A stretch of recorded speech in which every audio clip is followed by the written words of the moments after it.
This is the EIR Podcast, where we interview entrepreneurs in residence with your host, Henrik de Geer. Who are you and what do you do?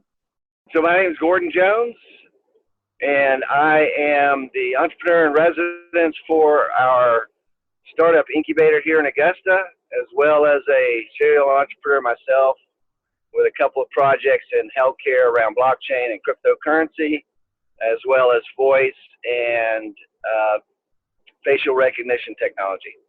Gordon, how are you involved as an entrepreneur in residence? So our startup incubator called the Clubhouse here, we applied for a grant through the Kauffman Foundation for Entrepreneurship out in Kansas City. And we were funded with a $500,000 grant to do what we call startup life. And that is beyond just helping them start their business. We actually bought a house, and we provide them room and board, which includes 3 square meals a day from our locally grown gardens that also work through the Clubhouse, transportation, and then co-working space in our incubator, as well as classes and mentorship. And what I do is manage the day-to-day part around the curriculum.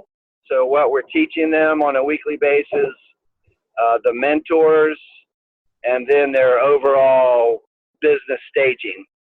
So as entrepreneur in residence, I'm basically just bringing my experience to the table to help them get their company started. Gordon, what are the biggest challenges and successes you've seen as an entrepreneur in residence? Well, in regards to our program, there's quite a diverse founders and with different ideas. I mean, each one of them is out of the 10.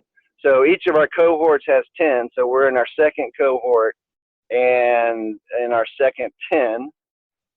And we try to pick the companies to where each one is different. So working in a different space, but with the opportunity to cross-pollinate between each other so they can leverage each other's work and experience to help the cohort as a whole. So one of the challenges is just working with each entrepreneur because they're probably at different stages in their life cycle as well.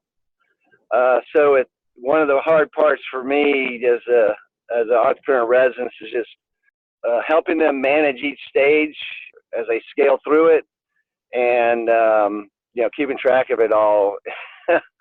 But it's fun. It's great. They're all a bunch of great group. I mean, then the entrepreneurs themselves are different. So some of them are pretty aggressive, single-minded, focused, determined, and want to get this going sooner than later. And then there's others who have been working on the idea for like 3 years. And so we're working with them to get them to push them along a little bit faster, which is one of the benefits of our program is we give them about $25,000 worth of value through our paying living expenses for 11 months and the food, the transportation, and the space. So that's a lot of stuff that they get to take off of their plate from a founder standpoint that allows them to then focus on their startup. And so that's one of the bases of the program overall. So I would just say helping to manage a diverse population of entrepreneurs is probably the most difficult, but it's not that hard. It's just the most difficult. Gordon, what advice would you like to share with other EIRs? So here in Augusta, and so we're, us entrepreneurs in residence that are not in incubators in New York City, Boston, Silicon Valley, or those type of cities, we're mid to small cities, and we're building an ecosystem that supports it. But we've been working on this for the last 6 years, specifically under the Clubhouse. But we're having to build a whole startup community. It's not like we're just opening the doors and there's a whole bunch of people who have ideas and they just need help. We've got to create the market here. So that's probably one of the most difficult things from an entrepreneur in residence standpoint. If you're responsible for recruiting and developing as well, then it's building the ecosystem, and that takes the community. There's no way to do that by yourself. The other aspect of that is just finding capital. So one of my earlier startups I did in 2010 here in Augusta, and there were really no resources. So I had to go over to Atlanta, which is 2.5 hours away, to get access to good patent attorneys, sales and marketing people that understand startups and new mobile app technology, which is what I was doing.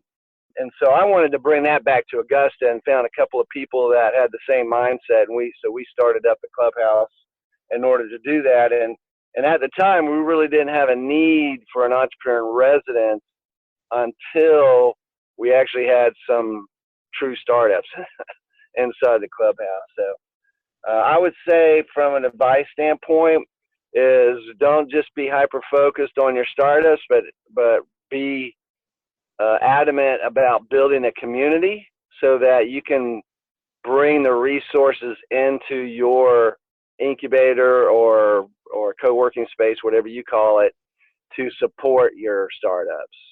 So that's probably my number one advice. Gordon, where can we learn more about entrepreneurs in residence and your work as an EIR?